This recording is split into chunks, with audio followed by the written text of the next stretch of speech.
Welcome to Bituminous Coal. Today I'll take you to the central Indiana and western once again to admire this industrious Hoosier short line.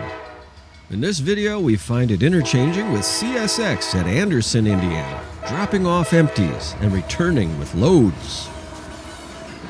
The interchange gave us time to look around South Anderson Yard and see some interesting sights. The loads that were picked up were destined for Owens, Illinois, in Lapel, and then switched on site.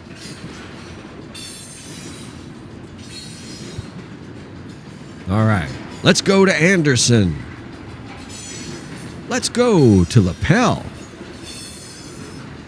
Let's go to the central Indiana and western.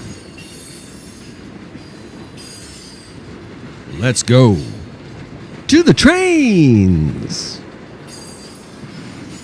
I arrived at Anderson to find the CI&W waiting for clearance from CSX to enter the main.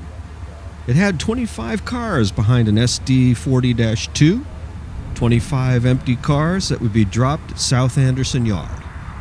The facility to the right of your screen is where the Central Indiana and Western conducts a growing amount of transload business.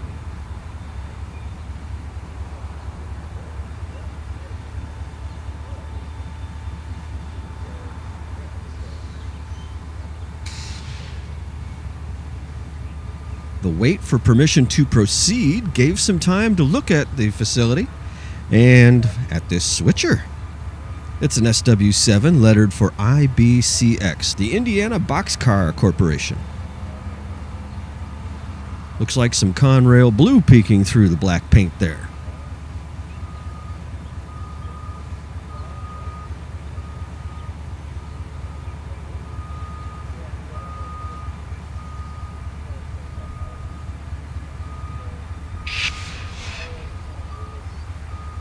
Well, these looks were good use of the wait time, but CSX now had a train coming. And no wonder Central Indiana and Western had to wait. It's I008, one of the highest priority trains CSX runs.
I008 on this day included a fairly long and unusual string of cars.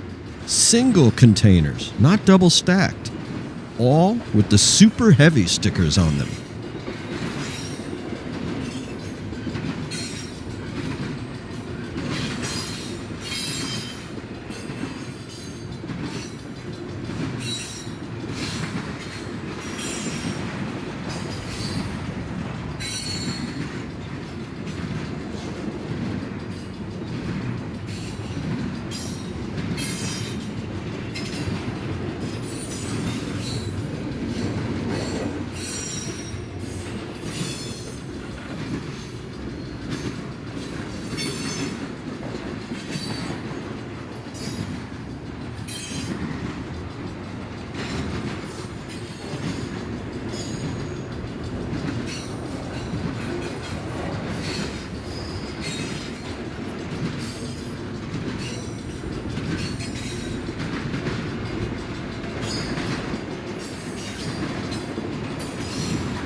I008 is clear, but Central Indiana and Western must still wait for explicit permission to proceed from CSX dispatch.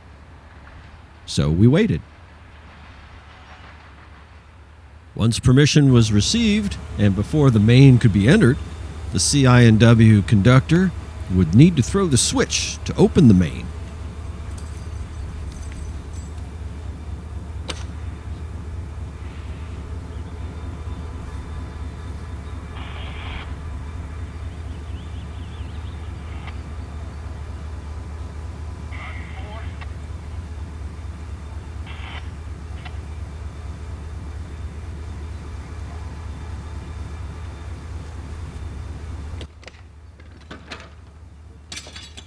The switch is thrown, and the conductor checks to ensure that it was switched properly.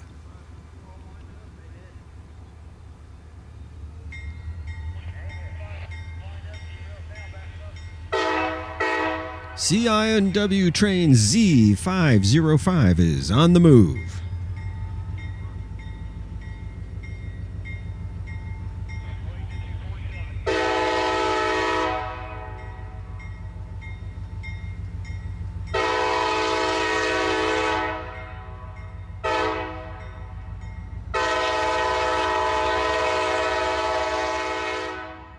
Z505 is a CSX train number.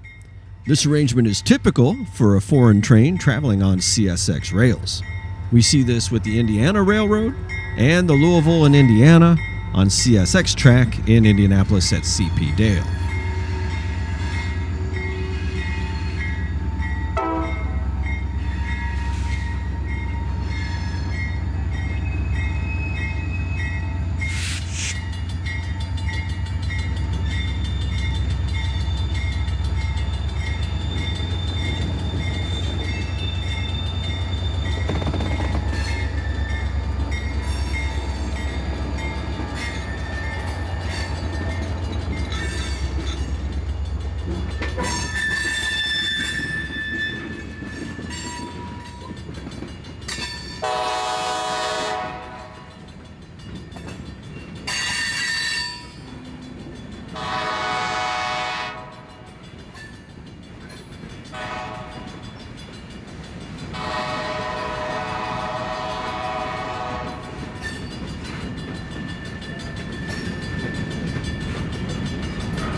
The conductor throws the switch back to reline the CSX main and locks up.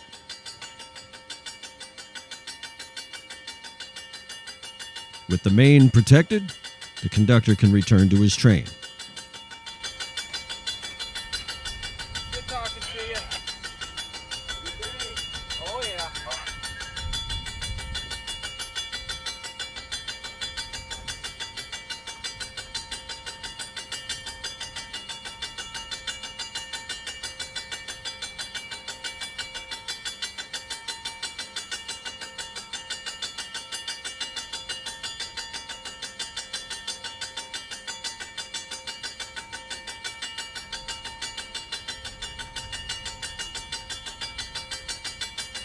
Oh, yeah. And yeah, as long as the train is on the circuit, the bell never stops ringing. Anyhow, let's go to the maps. Today we started in Anderson, Indiana, and I set up on Cedar Street, right where the Central Indiana and Western joins CSX track.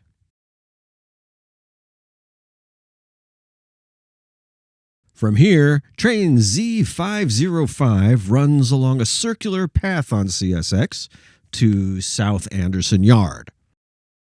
I did a little chase and drove around and found the train entering the yard at East 31st Street.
After the chase, it took a minute to find a place to park and launch the drone from. Now, I'm not willing to trespass and enter the yard property on the ground, so by the time I was set up, CI&W, ever efficient, had already set their empties out for CSX. Bonus FYI, it is 100% legal to fly over land that would be trespass if you were walking on the ground. Well, when they say we're a nation of laws, I believe them.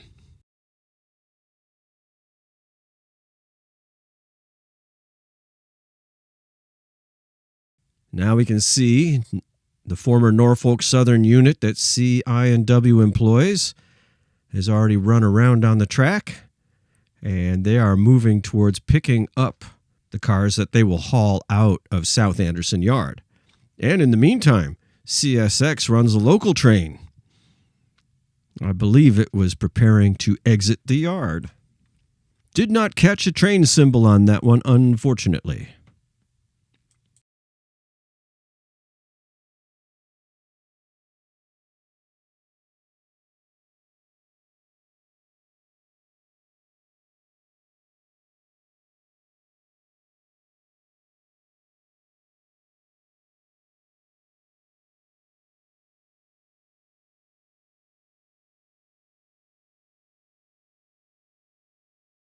And tracking the movements of SD 40-2 3534, what do we spy? A Conrail caboose? No, make it two. Both N21 Conrail cabooses. One extremely faded. We'll return to that in a little bit.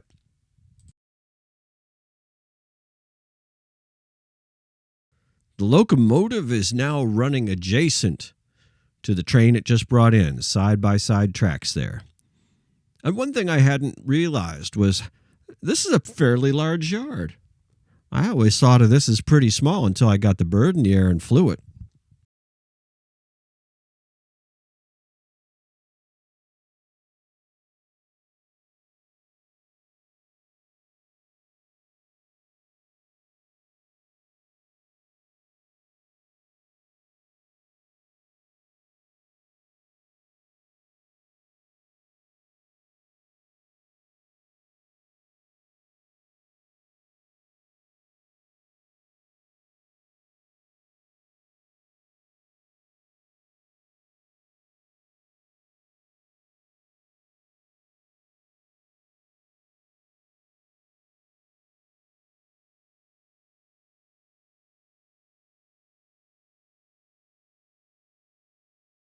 Now, our conductor is about to be dropped off.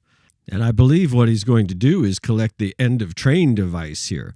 I wish I had recognized that in the moment and put the drone on the other side so we could see that. Alas.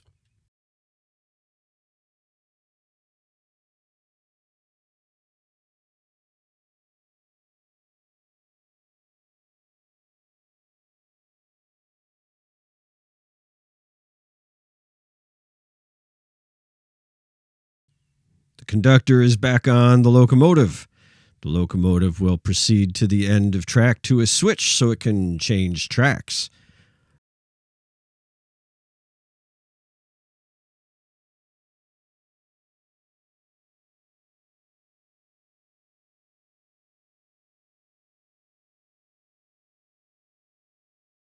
Now here, it's this view where I really got the sense of how surprisingly large this yard is.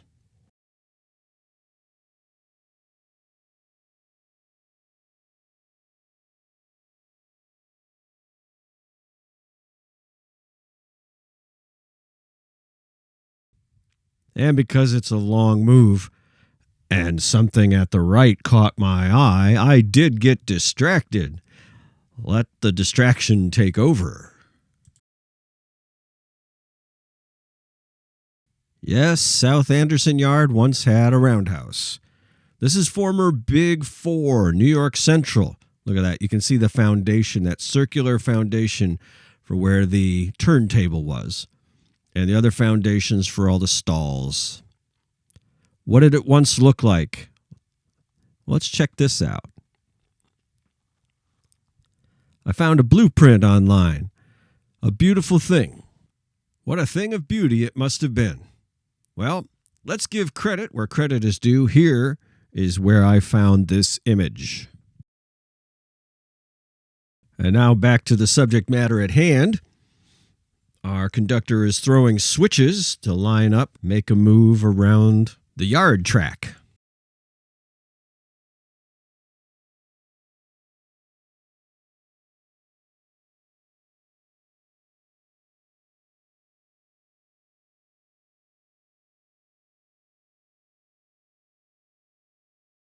And still, with as big as this yard is and as many tracks as it has, I can't help but notice that cut track there with the switch at the right. How much more trackage there once was back in the day.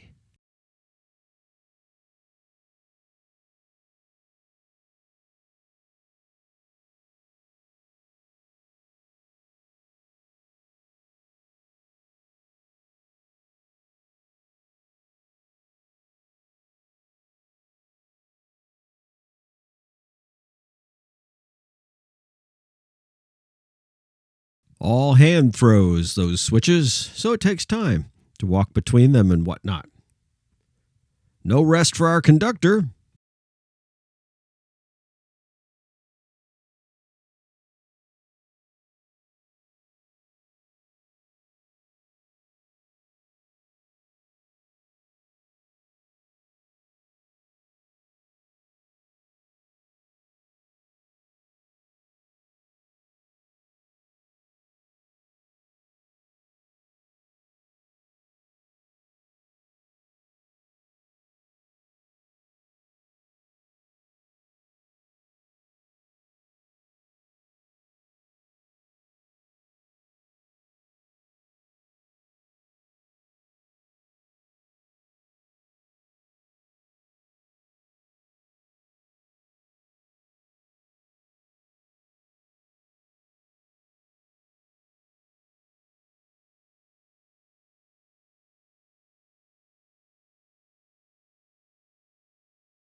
I'm sure to non-railroaders it seems like it should be so simple.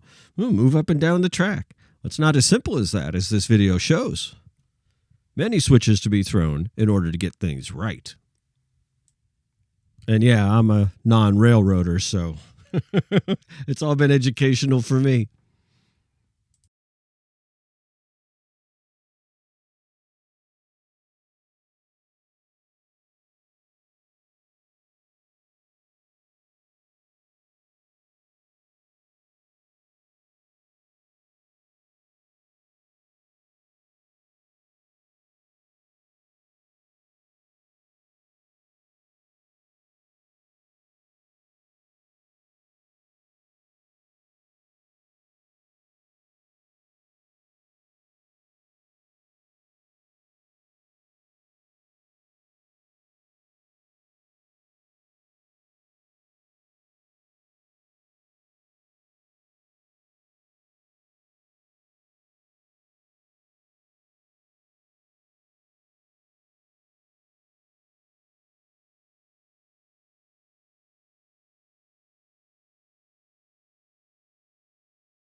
And now the locomotive approaches the cut of cars that it's going to pull out of South Anderson Yard. These are loaded, and it will be taking them back to the transload facilities and to OI, Owens, Illinois, their main customer at the end of the line in Lapel.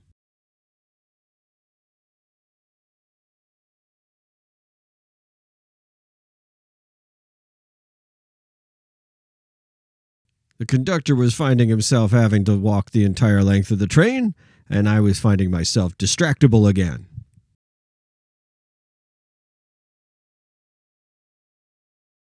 We'll take a little look at this six-axle beast, and then, oh yeah, Conrail Caboose 21291, N21 class. The only class of caboose that was ever built specifically for Conrail. And I love it. Love it. Not a big fan of the faded paint, but what can you do?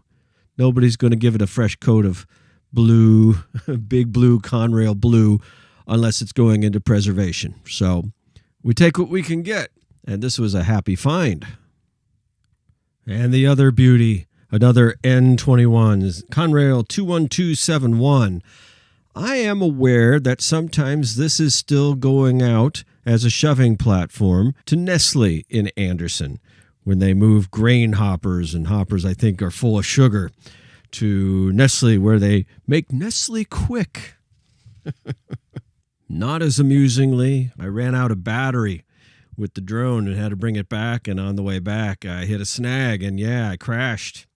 Thank the stars above, it was not significant, and I was able to make the repair on the spot.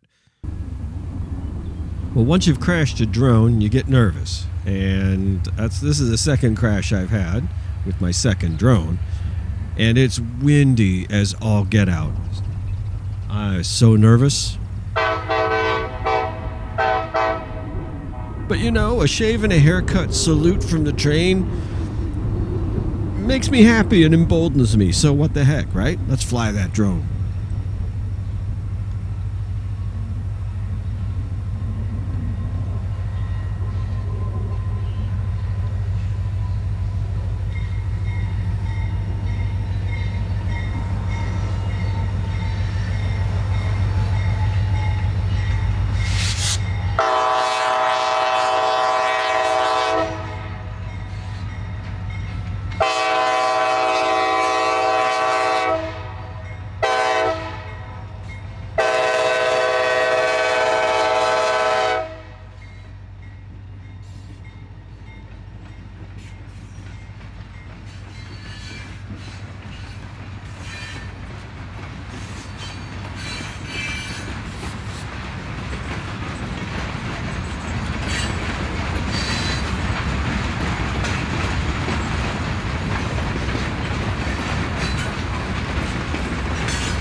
Train is about halfway back to its home in Lapel, and I need to get back in the car and run ahead and get some interesting shots that I've been wanting to get for a long time, especially by the silos. All right, got to the grain elevator in Lapel ahead of the train, and now praying for no traffic.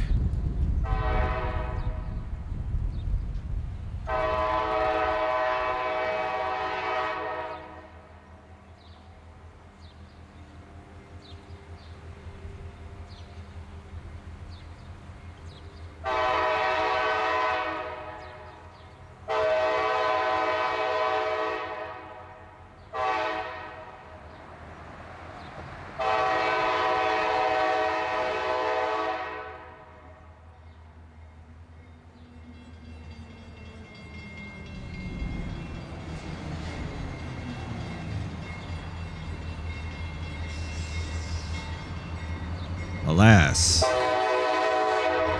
a school bus. Well, the school bus has to stop, but it won't stop the shot.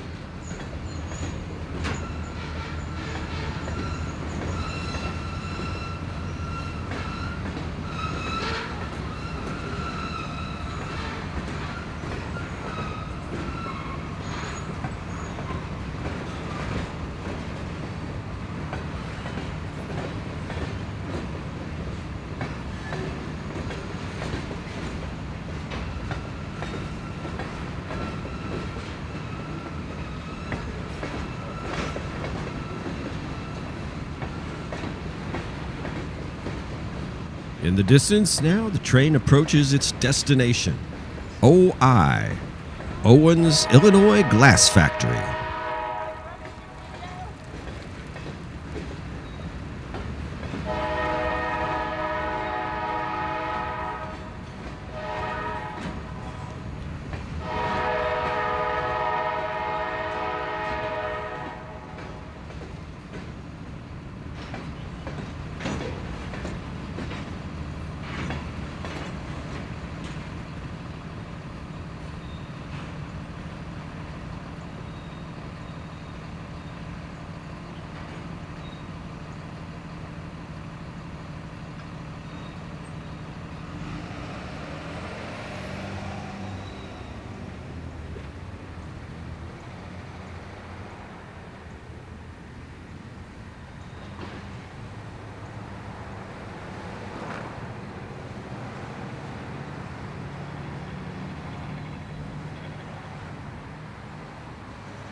Delivery is not a simple arrive and drop operation.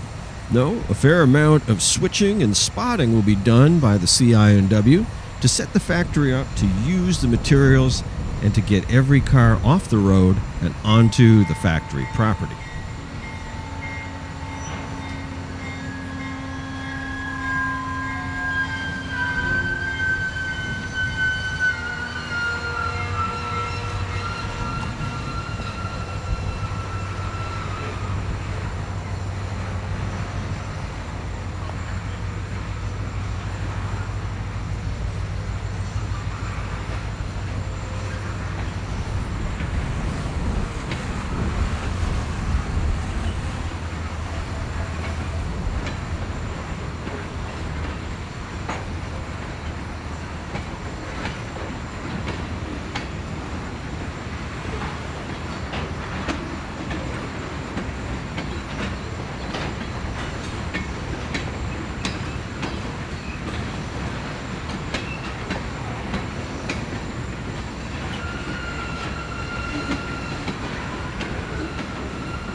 Drivers will be bypassing this area for a while as the switching and spotting begins.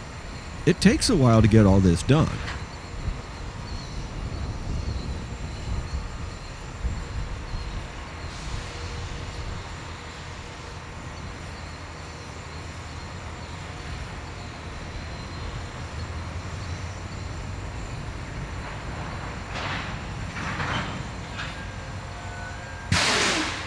A string of cars is cut from the main train. The cars either have sand or cullet as their loads. Cullet, as I've learned, is crushed glass that will be recycled into new glass here at the factory.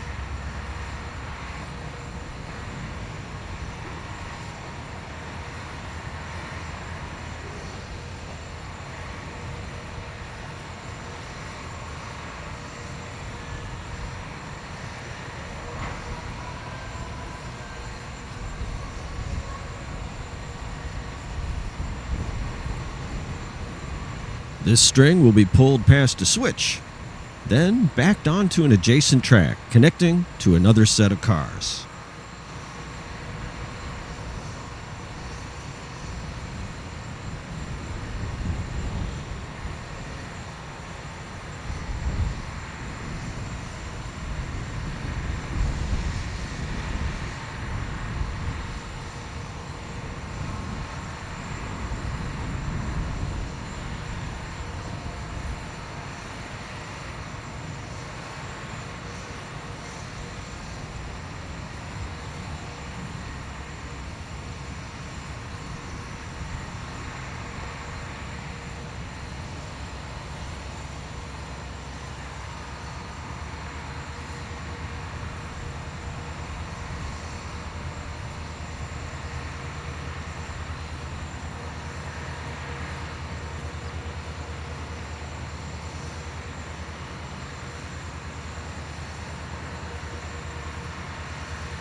Meanwhile, the remainder of the original train is still occupying Brookside Road.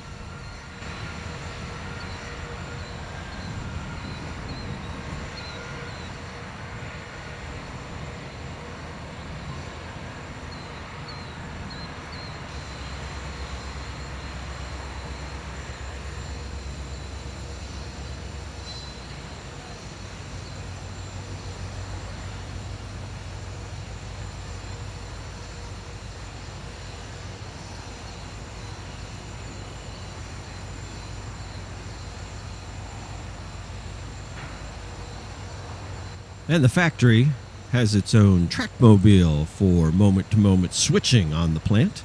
Painted red, can't miss it on a plant like this, with a lot of gray.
Almost got off Brookside Road.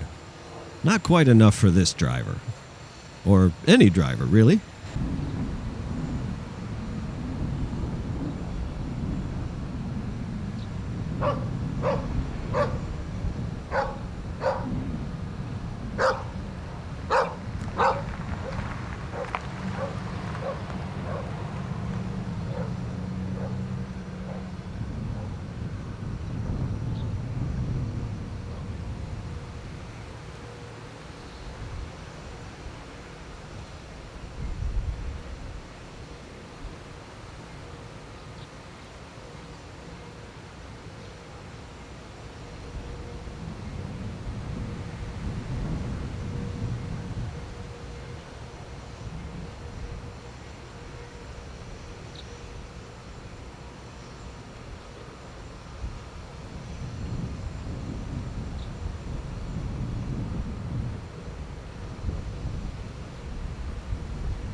A lot goes on when the switching is happening at this site.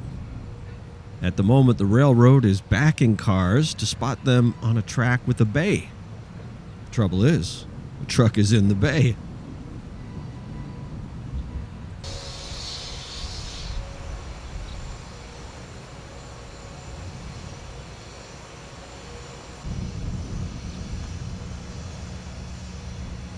Well, after a considerable delay, the truck has cleared the bay, and now the cars can be shoved through to the end of the track.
These spotting moves all serve to maximize the available space.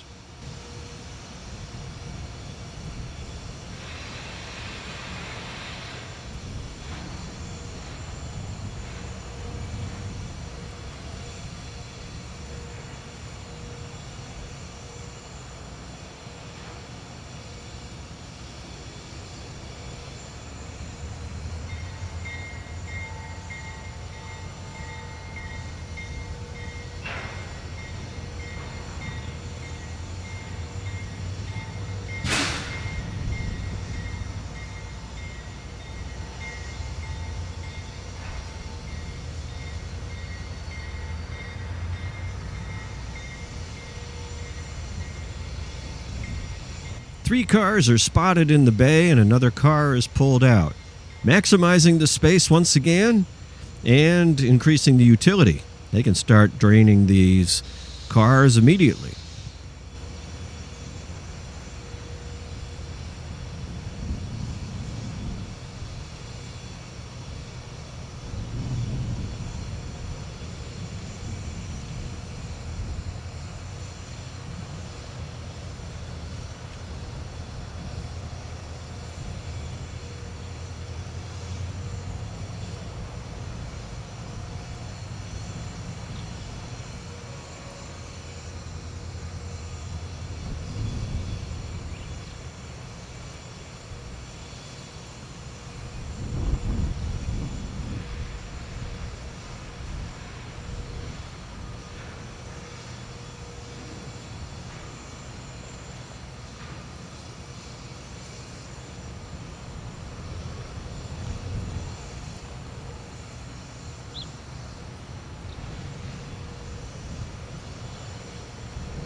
Well, as long as we're here,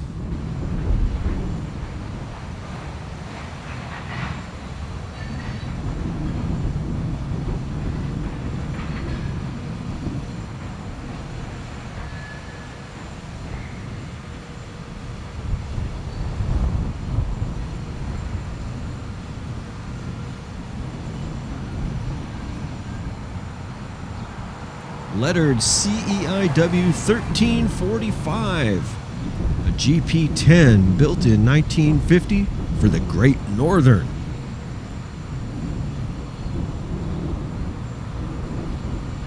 And CI&W 8307, a GP8 built in 1951 for the Frisco. I hope to see these running again someday.